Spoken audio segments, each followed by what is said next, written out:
C'est bon. Bonjour et bienvenue. Aujourd'hui, nous allons vous présenter avec Samuel et moi-même Anthony, donc étudiants du Master 6, une présentation du logiciel SPAD, donc niveau 1. Alors pour réaliser cette présentation, en fait, nous on est parti sur les données de vente de jeux vidéo de Kaggle. On a trouvé ces données donc sur le site Kaggle et ce jeu de données présente les ventes de 2012 à 2016. Donc là, ce qu'on va faire, c'est qu'on va importer les jeux de données. On n'a pas un seul jeu de données, on en a plusieurs. Donc ce qu'on va faire après, c'est qu'on va faire une jointure sur ces deux fichiers. Alors pour cela, donc, ce qu'on va faire, c'est qu'on utilise une méthode d'import sur SPAD. On a deux fichiers au format CSV. Donc pour le coup, on insère deux méthodes. Alors pour le premier, on va insérer le jeu de données sur les données des ventes. Là, hop, on va mettre le séparateur des colonnes sur les points virgules. Vous voyez là, on voit bien que le jeu de données a correctement été importé. Au niveau du délimiteur de texte, volontairement, je vais laisser sur aucun. On y reviendra tout à l'heure. Donc lorsqu'on importe un jeu de données sur SPAD, il ne faut pas oublier dans l'onglet métadonnées de bien caractériser la variable identifiant. Pour le coup, notre identifiant, ça va être la variable qui s'appelle ID. Donc on va la mettre en identifiant. On vérifie que les autres variables ont bien été importées. La plupart sont toutes des quantitatives, excepté le rating, qui est en fait l'âge légal pour jouer au jeu. Donc les données ont correctement été importées. On fait OK. On ajoute ensuite le deuxième jeu de données. Donc là, pour le coup, c'est les labels des jeux, le nom, le genre. On effectue la même opération avec la tabulation. On voit bien que les jeux ont correctement été importés avec le nom, la plateforme, la date de sortie du jeu, le genre du jeu et l'éditeur. Idem, volontairement, nous allons laisser le délimiteur de texte sur aucun. On y reviendra sur des questions tout à l'heure. Idem que pour tout à l'heure, on repart sur l'onglet métadonnées. Et là, on va mettre en ID, donc la variable ID pour le coup. On vérifie que les variables ont correctement été importées. On constate que oui, excepté pour la date de sortie, qui est en continu. Pour le coup, nous, en fait, on aura besoin de la traiter en qualitative. Donc, on va la remettre en nominal. Donc, nos variables ont correctement été importées. Maintenant, ce qu'on va faire, ça va être une jointure sur ces deux tables. Pour cela, alors, on utilise la méthode jointure qui se situe dans Data Management. Hop.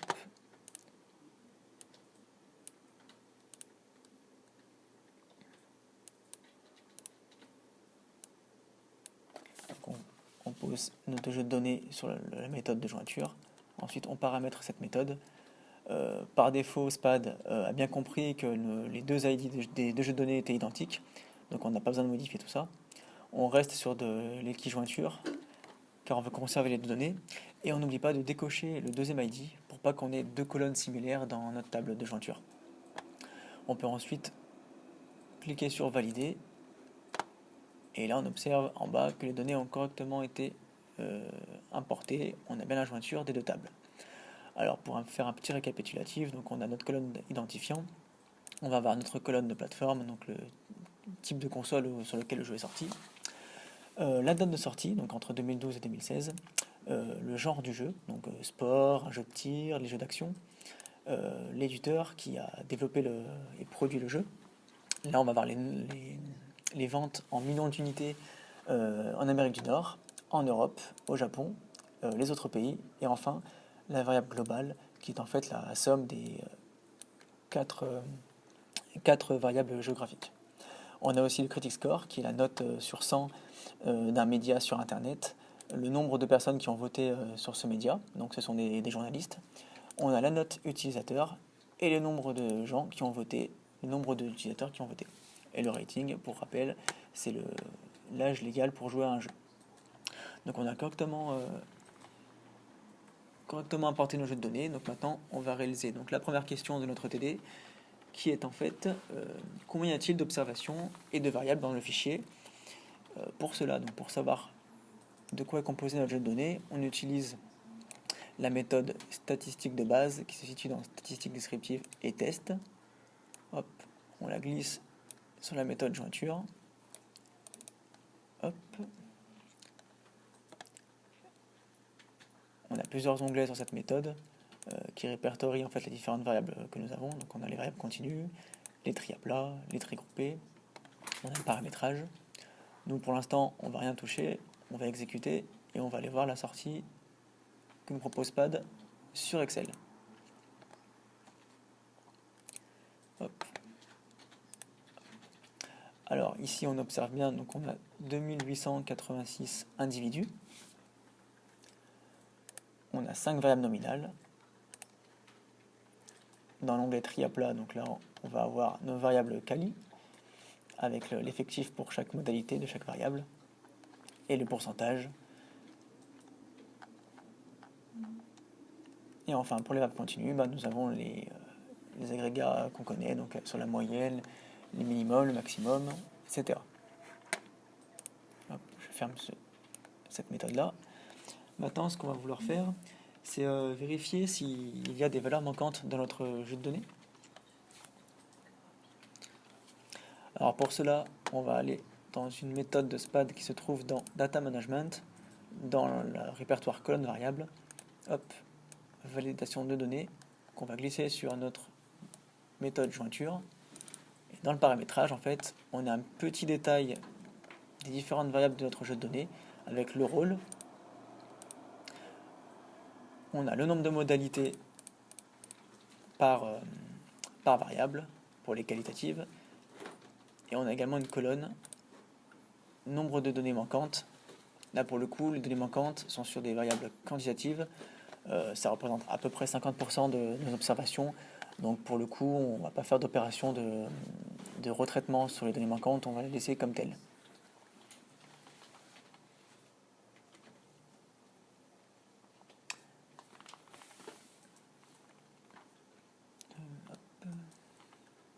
Je ferme cette méthode-là.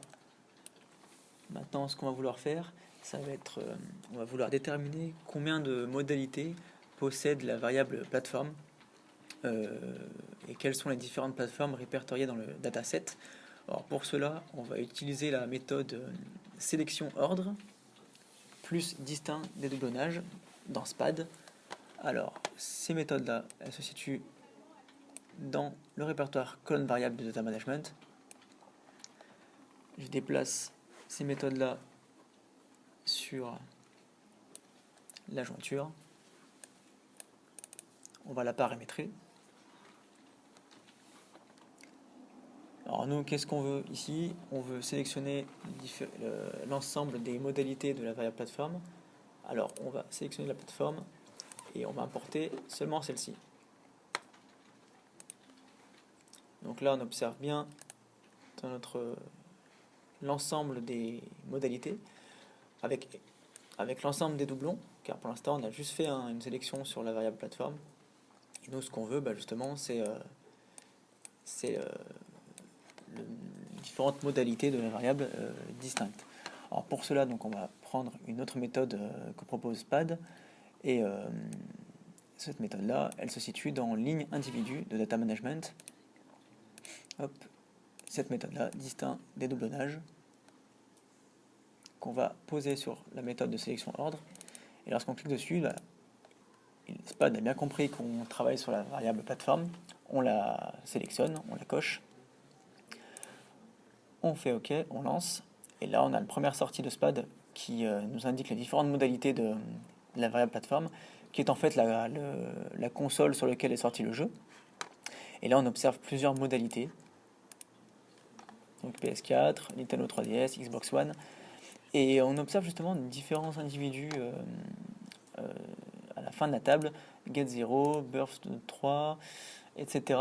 Et bon, on se doute que ce problème vient d'une mauvaise importation des données. Donc on a pu s'en rendre compte seulement en effectuant ce traitement-là. Et on observe bien qu'il n'y a pas plus de 20 consoles différentes. Donc il y a bien un problème dans notre importation. Alors on va y revenir justement. On va se remettre sur les données importées.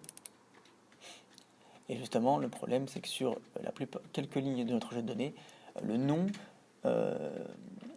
dans un même nom de jeu, il y a des points-virgules.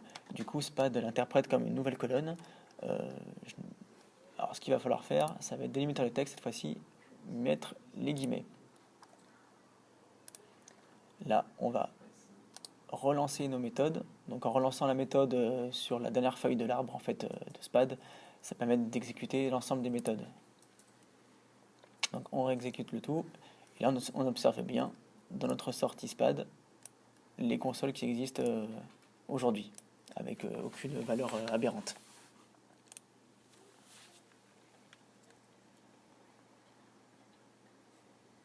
Donc maintenant, on peut aussi répondre à la question qu'on se posait. Combien de modalités a la variable plateforme? Elle en a 11.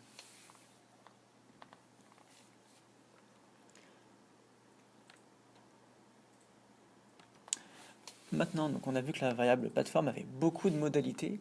Donc ce qu'on va essayer de faire en fait, ça va être un regroupement par éditeur de plateforme, par marque de console, si on peut l'interpréter comme ça. Parce que c'est vrai qu'il y a beaucoup de modalités, ça rend inexploitable l'analyse. Alors pour faire une mise en classe, en fait on va trier par marque de console, donc toutes les consoles PlayStation, on va les mettre ensemble, toutes les consoles de Microsoft, on va les mettre ensemble, etc. etc. Alors pour cela, on a besoin de la méthode mise en classe et regroupement de modalités, qui se situe dans le data management, regroupement de modalités. Hop. On la pose sur notre méthode de jointure, qu'on va paramétrer. Alors nous, ce qu'on veut regrouper, c'est la variable plateforme. Hop, regroupement de modalités. Alors on va mettre ensemble les consoles de Nintendo, donc à savoir la 3DS, la DS, la Wii U et la Wii. On va les mettre ensemble. On va mettre ensemble également les différentes consoles PlayStation, donc la PS3, la PS4, la PSP et la PS Vita. Hop.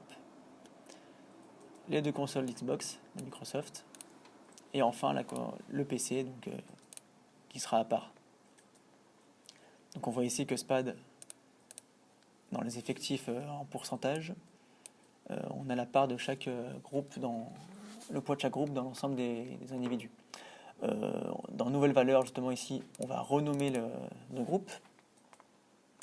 Donc ici, on va appeler Xbox. Ici, PlayStation.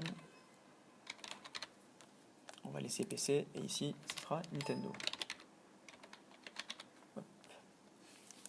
Donc ici, nos groupements ont correctement été faits. On peut valider. On va renommer notre variable qu'on a recréée avec plateforme. Hop. Recoder.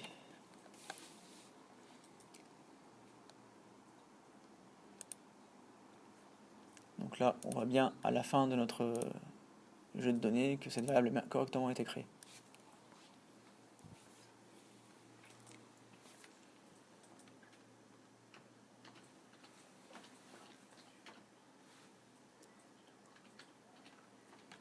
Maintenant, ce qu'on va vouloir faire, c'est qu'on va s'intéresser à la variable rating, qui est en fait l'âge légal ou l'âge conseillé pour jouer à un jeu.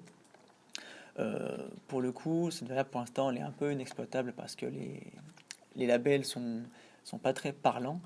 Donc ce qu'on va faire, c'est qu'on va renommer ces labels avec des valeurs plus explicites. Alors pour cela, donc on prend la méthode édition libellée dans colonne variable qu'on dépose sur notre mise en classe.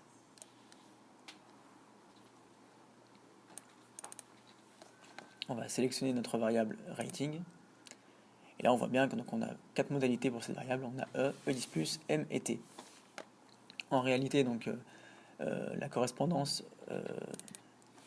E signifie everyone, donc des jeux destinés à tout le monde. E10+, signifie everyone pour les enfants de plus de 10 ans.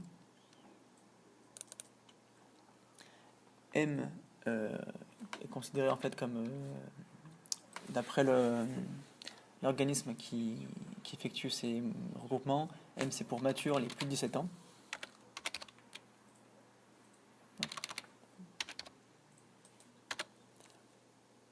Et T, en fait, c'est les adolescents, donc on va l'appeler teen, pour que ce soit plus simple.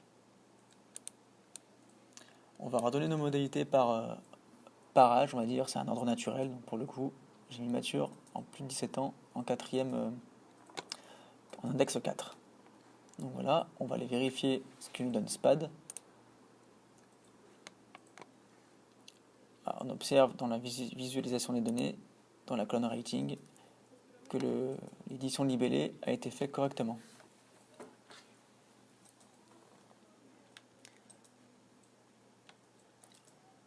Alors maintenant, ce qu'on va vouloir faire, c'est qu'on va s'intéresser au critic score, donc notre variable qui est la note des journalistes pour un jeu. Plusieurs journalistes peuvent donner une même note, donc en fait du coup sur une observation ça correspond à la moyenne des journalistes qui ont voté. La note est sur 100 et nous ce qu'on veut faire pour les questions de l'exercice suivant, c'est de comparer la note utilisateur avec la note des journalistes. On n'a pas le même ordre de grandeur, on observe que la critic score on est sur une note sur 100 et les notes utilisateurs on est sur une note sur 10. Donc ce qu'on va faire en fait c'est juste qu'on va appliquer on va diviser par 10 notre score des journalistes de manière à qu'on soit sur le même ordre de grandeur. Alors pour cela ce qu'on va faire c'est qu'on prend la méthode générateur de nouvelles variables qui se situe pareil dans data management colonne variable. Je la dépose sur ma méthode édition libellée car on souhaite conserver la méthode la plus récente. On va faire le paramétrage. Alors nous, qu'est-ce qu'on veut faire? On va juste diviser par 10. Donc pour le coup, on n'a pas besoin de fonctions très complexes. On va juste prendre la calculatrice pour la variable critic score. Donc hop, on clique sur critic score, on clique sur calculatrice.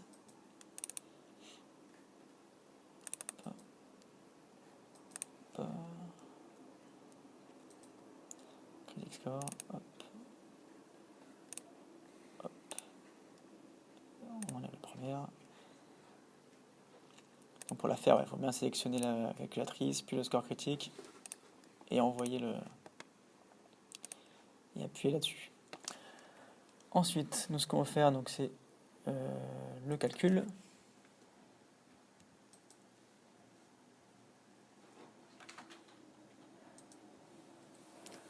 Alors pour effectuer le calcul, nous on a juste besoin de saisir la formule, et pour saisir la formule, on a besoin du critic score qu'on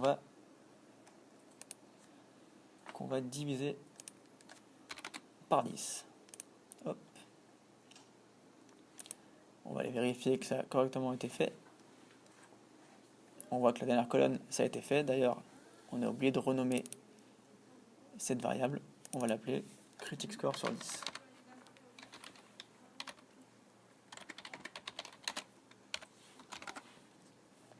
Hop. Et la SPAD l'a fait correctement. On peut le voir à la fin du jeu de données.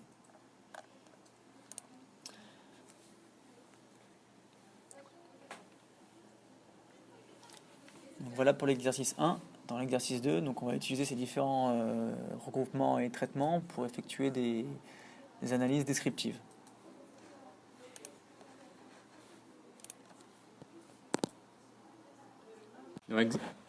Exercice 2, statistiques exploratoires et data vise. Pour la question 1, on va s'intéresser à la notation des jeux par les utilisateurs selon le type de jeu et l'âge minimum conseillé, la variable rating. Pour cela, on va utiliser la méthode caractérisation d'une variable quantitative dans l'onglet statistiques descriptives et tests qu'on fait glisser sur édition de libellé. On va tout désélectionner plutôt et on va mettre le critic score à caractériser et les variables caractérisantes sont donc le rating, comme je le disais, et le genre de jeu. La variable de pondération qu'on va utiliser sera le nombre de critiques qu'il y a eu. Et concernant les autres paramètres, on garde les valeurs par défaut.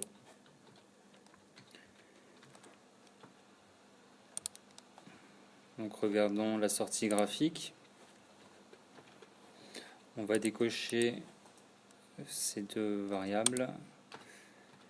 Et on peut voir ainsi que pour ce sont les jeux de stratégie qui ont la moyenne la plus élevée, et les jeux pour tout public qui ont la moyenne la plus élevée. On va réaliser la même opération dans la question 2 pour le score des critiques.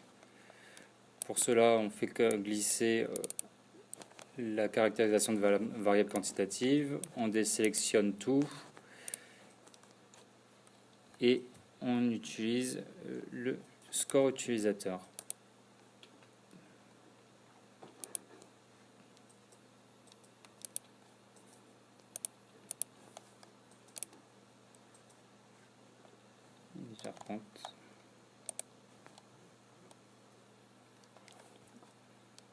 Et le rating.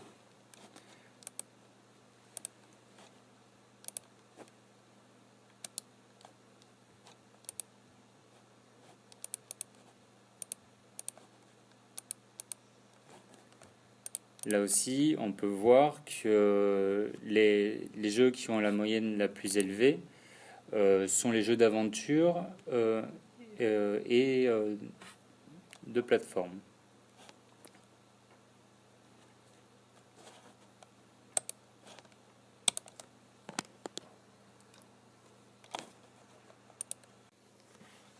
Donc pour l'exercice 4, on souhaite visualiser une série temporelle sur l'évolution des volumes des ventes par région. Donc Nord-Amérique, Union européenne, Japon et Others. Donc pour cela, on va utiliser dans les statistiques descriptives le générateur automatique de graphiques on va configurer pour tracer des variables continues. Pour cela, on utilise le module indicateur et on sélectionne les variables. Donc, year of release pour la variable de groupe et les 4 variables quantitatives Nord-Amérique, Union européenne, Japan et Others que l'on met en variable continue sélectionnée.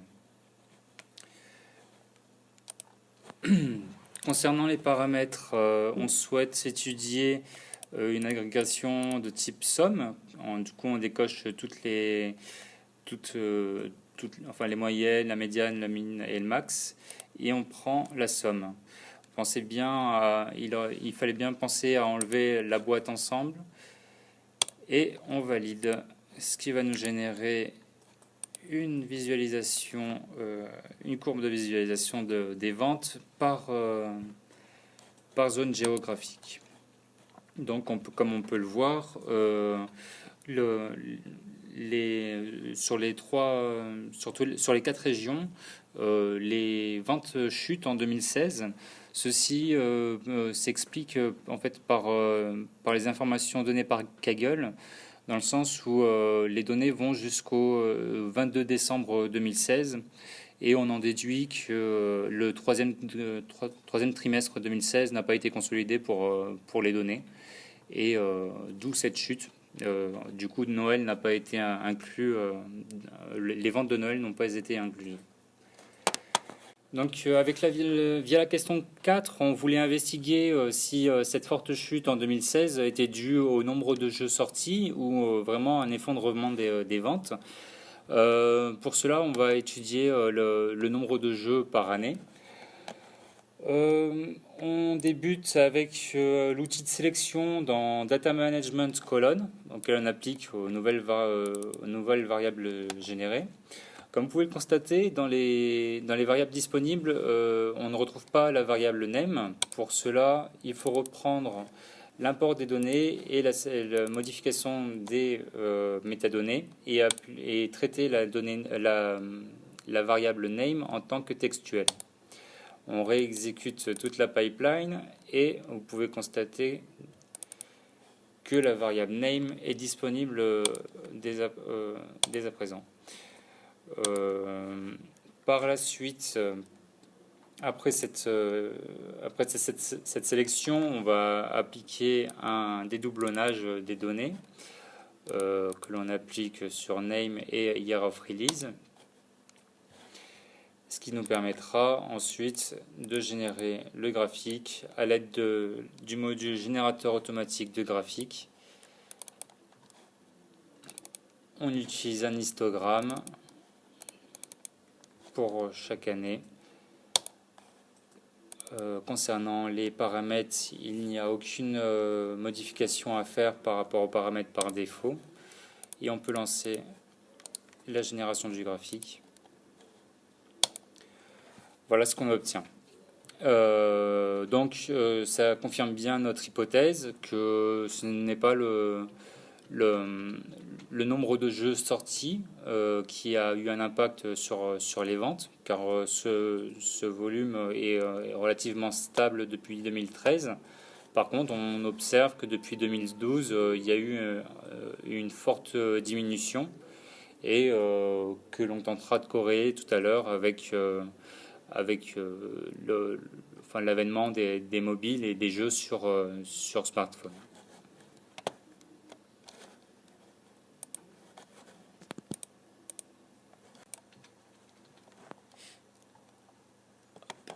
Alors on repart sur l'exercice.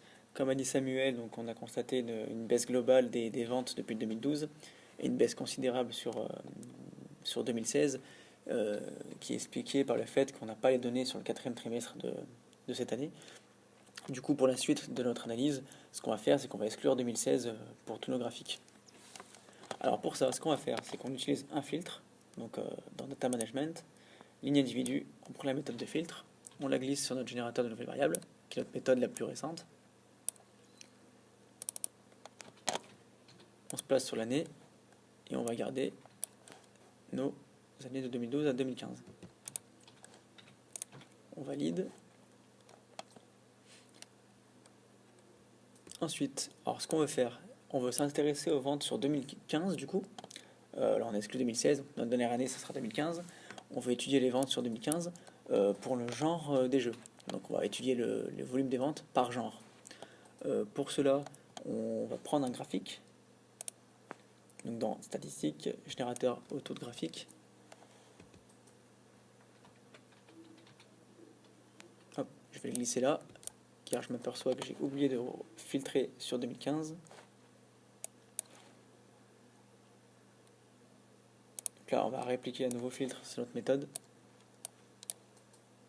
On va essayer de trier un peu en 2016.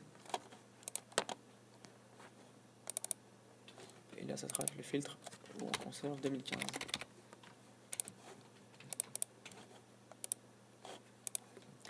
Hop, on va relier ça. On va conserver l'année 2015.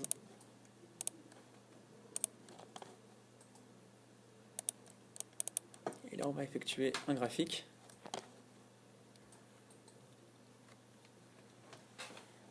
On va faire un histogramme.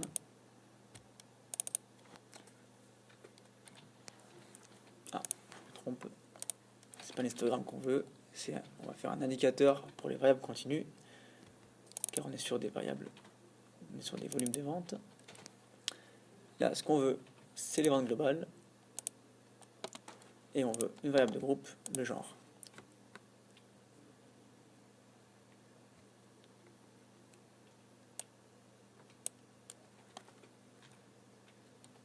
On va paramétrer tout ça. On veut la somme des ventes. On va décocher les différents éléments. On n'en a pas besoin. On ne veut pas qu'il nous affiche le total. Là, on est bon.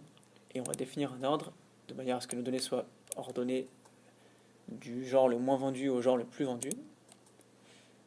Et c'est pas une courbe qu'on veut, ça va être des points. On va aller voir ce que ça nous donne. Résultat, sortie graphique. Hop. Donc là on observe, donc on a en abscisse donc les différents genres de jeux. En ordonnée, on a le volume des ventes et on constate que le genre le plus vendu en 2015, c'est le genre de jeu d'action, vendu à plus de 72 millions d'unités, suivi de près par les jeux de tir, puis les jeux de sport. on observe que les jeux les moins vendus sont les jeux de type puzzle et stratégie. Alors, pour la suite de notre exercice, on souhaite s'intéresser aux ventes par plateforme, par type de plateforme. Et là, ce qu'on va faire, c'est qu'on va regrouper les consoles, les plateformes, si c'est des consoles portables ou des consoles fixes. Alors là, ce qu'il faut faire, c'est qu'on repart sur notre méthode mise en classe qu'on a vue tout à l'heure, et on va ajouter un nouveau recodage. Sur la même variable plateforme,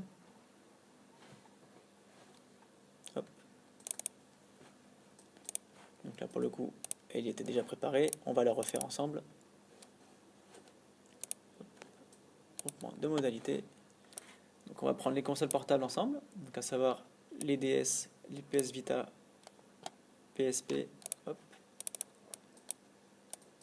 Normalement, j'en oublie pas. Et les consoles fixes, qu'on va mettre dans le même panier.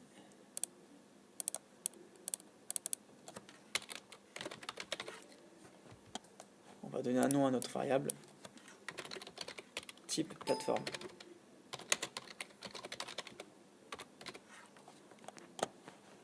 On observe que les 65% de nos observations sont attribuées à des consoles fixes.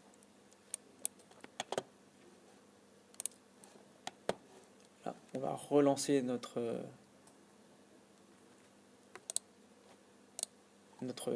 différentes méthodes. On repart de notre méthode 2016, où on a exclu de notre 2016, et on va appliquer à ça un nouveau filtre. Dans ce filtre-là, on va conserver les consoles portables. Ce qu'on va chercher à faire, en fait, c'est à déterminer si les ventes des consoles portables est en baisse depuis 2012. On suppose que oui, notamment du fait de l'avènement des smartphones et des tablettes depuis cette période-là. Donc on va aller voir ce qui se passe avec un graphique. Donc même principe, on va partir sur des indicateurs pour les variables continues. On va sélectionner les ventes en Amérique du Nord, en Europe, au Japon et au global. Et on veut ça par année. On va les paramétrer, tout ça.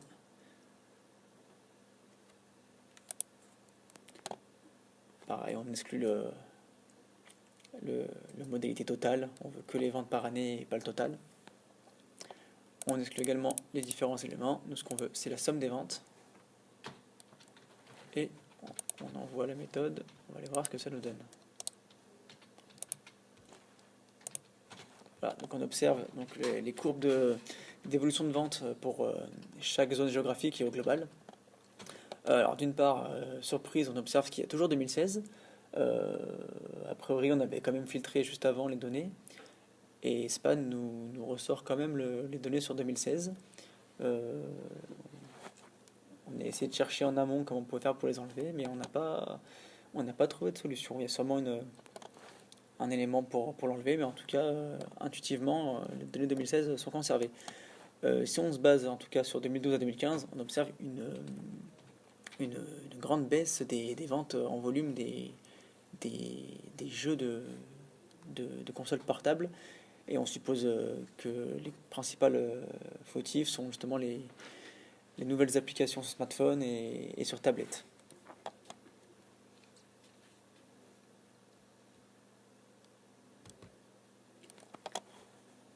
Alors maintenant, on va passer à une nouvelle question de notre TD.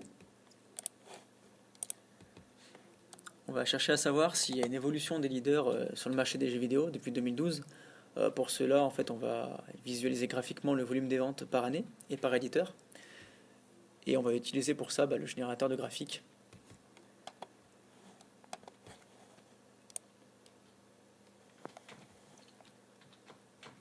On va quand même le mettre sur le filtre logique 2016, en espérant que cette fois-ci ça marche. Donc là, pour le coup, on va faire un graphique en secteur pour les variables nominales. On va aller sélectionner nos données. Donc on veut par éditeur.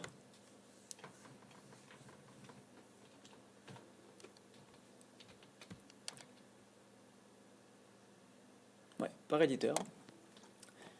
Où est le éditeur, éditeur, éditeur.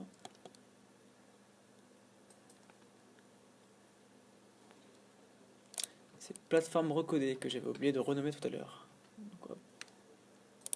C'est la variable où on avait mis toutes les consoles PlayStation ensemble, toutes les consoles Xbox ensemble et toutes les consoles Nintendo ensemble, avec la variable PC, avec la modalité PC qui était seule. Donc on souhaite effectuer cette analyse-là par année. Les variables années, hop. Et là, on va prendre une variable de pondération, on va mettre les ventes globales.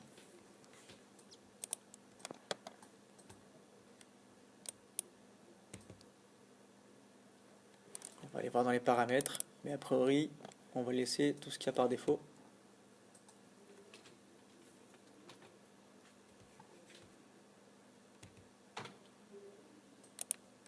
On va aller voir ce que nous donne le graphique.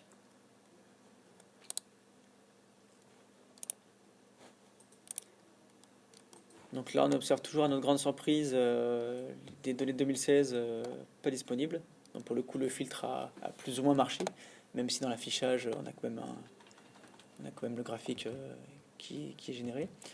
Et sinon, on constate pour les autres, pour chaque année, quel est on va dire quels sont les leaders sur le marché des jeux vidéo.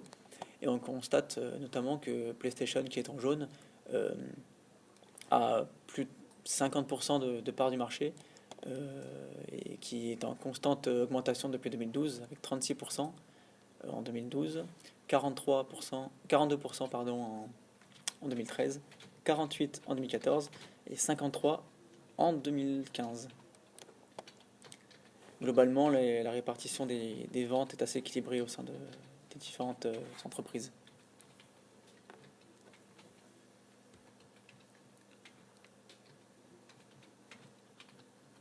Maintenant, ce qu'on va essayer de faire, c'est qu'on va s'attaquer aux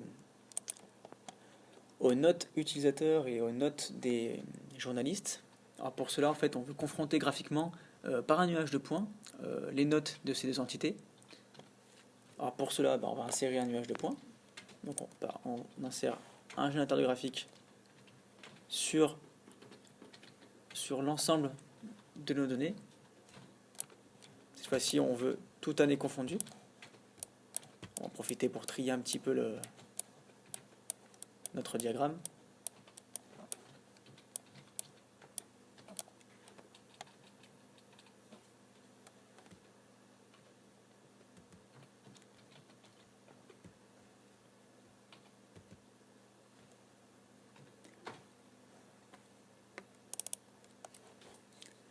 Alors pour cela, on va aller prendre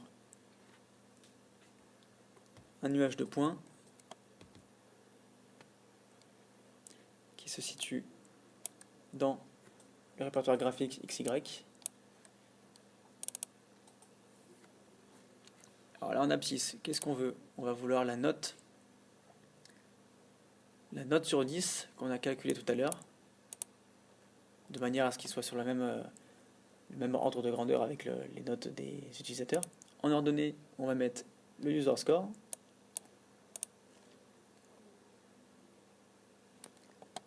On veut que les points soient proportionnels aux ventes vendues.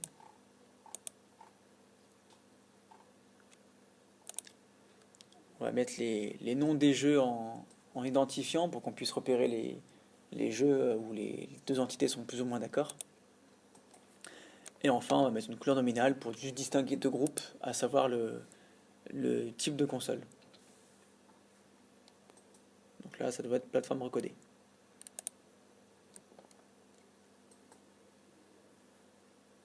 On va aller voir ce que ça nous donne. Au niveau du paramétrage, on va laisser comme c'est. Hop, on va aller voir ce que nous donne la sortie SPAD graphiquement.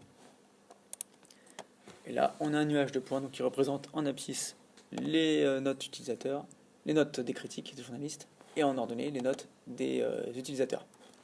On voit que globalement, il y a une petite linéarité entre les notes. Donc quand les journalistes notent un jeu assez bien, les utilisateurs le notent aussi correctement. On voit que le jeu le mieux vendu euh, le mieux noté se situe plutôt sur le coin supérieur droit du nuage. Donc c'est les jeux bien notés à la fois par les utilisateurs et par la critique.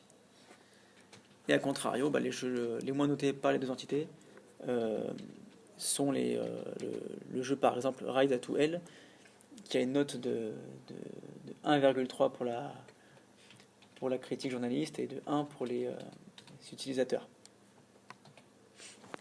On observe que la taille des points est différente justement selon les ventes des jeux. Donc plus le point est gros, plus les ventes sont volumineuses. Donc on a par exemple ici Grand Theft Auto 4 qui s'est écoulé à plus de 16 millions d'exemplaires. Et les différentes couleurs correspondent aux différentes consoles. On va essayer de faire la même chose par type de plateforme pour que on obtienne simplement deux couleurs différentes.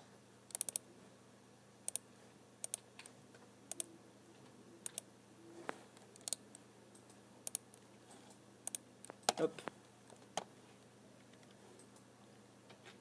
Et là on observe que les points bleus qui correspondent aux consoles portables et sont mieux notés par les critiques. Donc on a, oui, c'est vrai que j'ai pas fait attention, on a donc sur les X les critiques journalistes et sur les Y les critiques utilisateurs. Donc du coup, par exemple, si on prend le jeu, si on part sur le jeu, hop, on va prendre un jeu au hasard, Devil May Cry a été noté à 7,4 par la critique et 8,8 par les utilisateurs. Donc voilà pour ce qui était de la data visualisation sur SPAD. Maintenant, on va s'attaquer à un dernier exercice. Un exercice où en fait, on va plutôt faire des statistiques de tests, notamment des Ki2. Alors pour ça, donc on va partir sur une corrélation.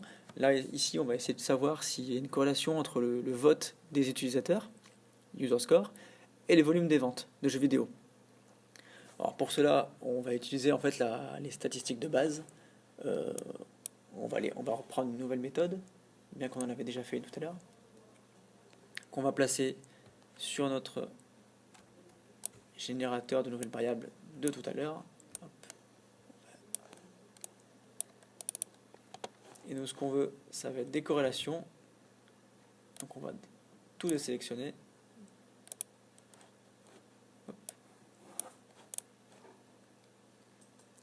On veut les ventes globales avec la critique,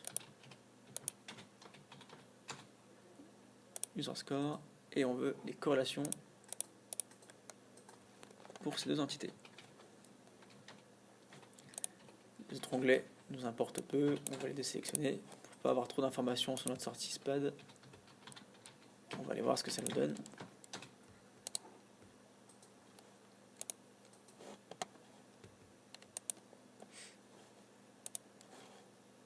Là, on va sur l'onglet corrélation.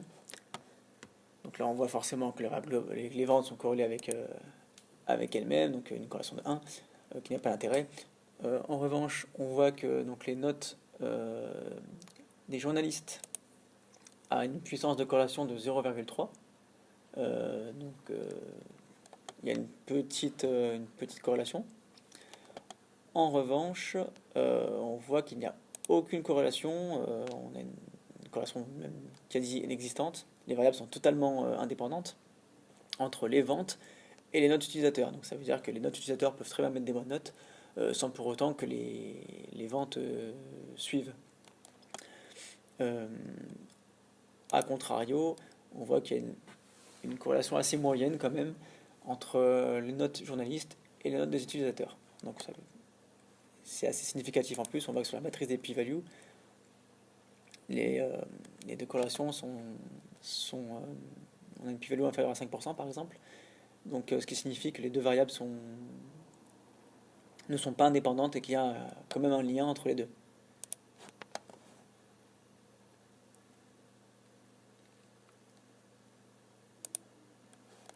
Maintenant, ce qu'on va essayer de faire, on va essayer de savoir si les scores sont les mêmes chez les journalistes et les utilisateurs.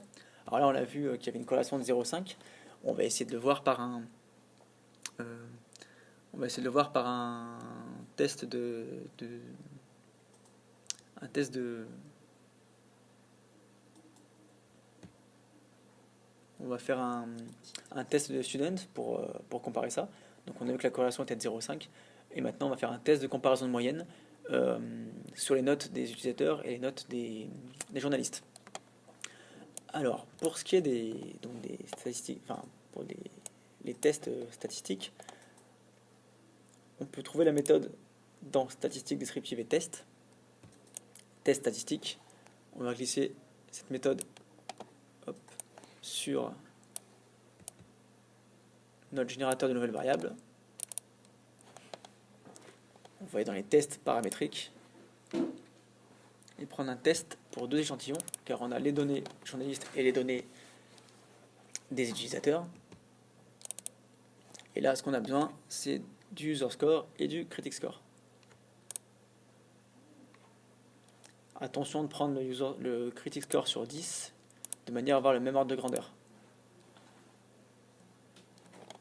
On va aller voir dans les paramètres. A priori, on peut laisser les paramètres par défaut. On va aller voir ce que ça nous donne dans la sortie Excel. Hop, donc on constate que c'est plutôt bien fait sur SPAD, la sortie pour les tests statistiques. On a nos hypothèses, donc si les moyennes sont significativement égales ou différentes. On a plusieurs résultats. Nous, on va s'intéresser notamment à la p-value qui est de 0. Donc ça veut dire qu'on rejette l'hypothèse nulle et on peut affirmer que les deux moyennes sont bien différentes. Donc ce qui confirme notre hypothèse, c'est que les journalistes ne votent pas de la même façon que les utilisateurs.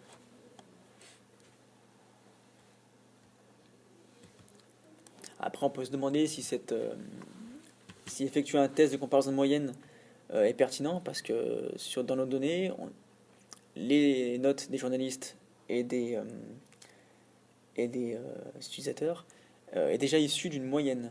Donc on fait un test de comparaison de moyenne sur des données qui sont déjà des moyennes. Donc on ne pondère pas par le poids du nombre de votes pour chaque observation. Donc on peut remettre en question quand même nos résultats. Maintenant, ce qu'on va vouloir faire, ça va être on va vouloir tester la normalité de l'échantillon par rapport aux ventes globales par année. Et pour tester la normalité, ce qu'on va faire, ça va être un test de Shapiro. Donc là, on peut conserver notre méthode de test statistique. On va simplement ajouter un test. Donc on va dans test de normalité. Alors, on va aller voir le test de Shapiro-Wilk.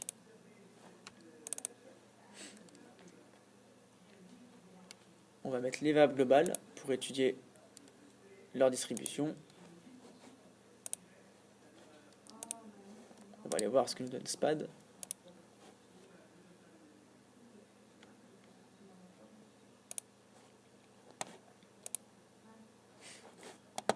Je me rends compte que j'ai oublié un paramétrage dans ce test. On définit l'échantillon par les modalités de la variable nominale. Et là, on va mettre l'année.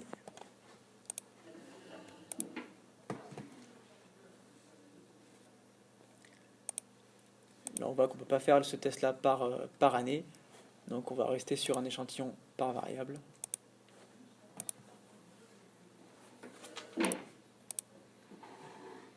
Ah, autant pour moi. C'était parce que je n'avais pas sélectionné le global. On repart, on recommence. On fait par année. Cette fois-ci, ça marche. Maintenant, on va aller voir ce que ça nous donne sur la normalité des données. Alors, ça c'est le test de tout à l'heure. Le Shapiro-Wilks. Alors, on a toujours nos hypothèses de départ. On a fait un test de Shapiro par année. Donc là, on est sur 2012, ensuite 2013. Et on observe que pour chaque année, on rejette l'hypothèse nulle. Hop, on rejette On rejette pour 2015 aussi. Donc on rejette l'hypothèse nulle selon laquelle les données proviennent d'une population dont la distribution est normale. Donc ce test nous permet de savoir que la distribution des ventes, en tout cas, ne suit pas une loi normale. On va procéder à la dernière analyse que nous allons souhaiter faire. Ça va être un test de Key2 avec une puissance de corrélation avec l'indice de Cramer. Alors pour cela, on va partir sur une question assez simple, c'est s'il existe un lien entre le type de plateforme et l'âge conseillé pour jouer à un jeu. On pense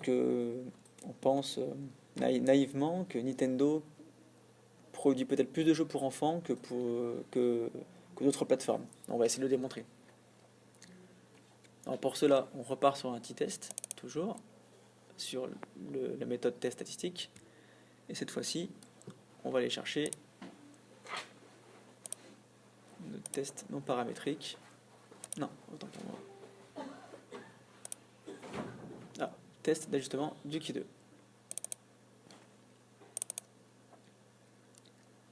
On va prendre le rating, nos deux variables qualitatives.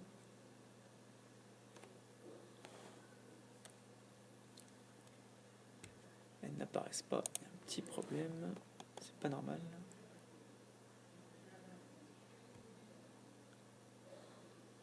Test d'ajustement du Key2.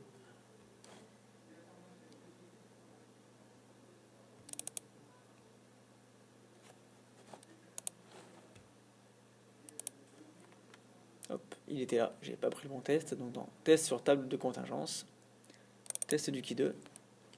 On va enlever le précédent qui n'était pas le bon. Hop, là on a nos variables nominales, on va prendre le rating et le type de plateforme. On va dans paramètres, on va laisser les valeurs par défaut, on envoie, on va voir ce que nous donne SPAD. Donc on va voir s'il y a un lien entre les deux, s'il y a des consoles qui font plus de jeux pour enfants que d'autres. On se place sur l'onglet Key2, donc en variable, on avait l'hypothèse nulle, c'était qu'il n'y avait pas de lien entre les deux. Et nous, du coup, on a une p-value de 0, donc on rejette l'hypothèse nulle qui correspond au fait que les variables rating et type de plateforme ne peuvent pas être considérées comme indépendantes. Donc il y a bien un lien entre le type de plateforme et les plateformes recodées et entre le type de plateforme et le rating. Donc là, pour le coup, tout à l'heure, j'ai dit qu'on était sur les types de consoles. On est bien sur le type de plateforme, hein, donc console portable ou console fixe. Et donc il y a bien un lien. Donc on suppose qu'il y a plus de jeux pour enfants sur les consoles portables. Donc on a fini pour cette présentation par TD de SPAD niveau 1. Vous pourrez retrouver peut-être la correction en bas de la vidéo avec un lien. Je vous souhaite une bonne fin de journée.